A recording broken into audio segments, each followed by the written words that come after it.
Всем здравствуйте! Сегодня готовим домашний батон.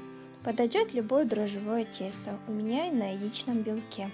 Я разделила батон на 3 части, примерно каждая часть 100-120 грамм. Сформировала из каждого колбаску.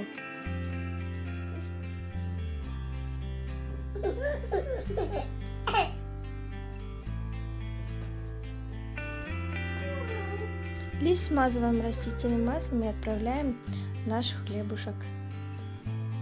Я люблю смазывать яичным белком и немножко добавить воды.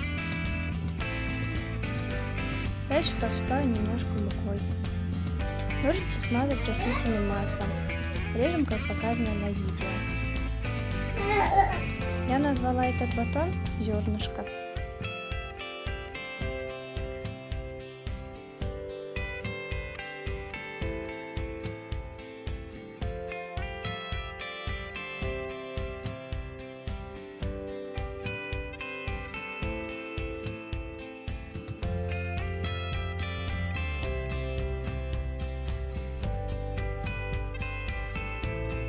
Посыпаем кунжутом. Отправляем печься 20-25 минут при 250 градусах. Получился вот такой батон.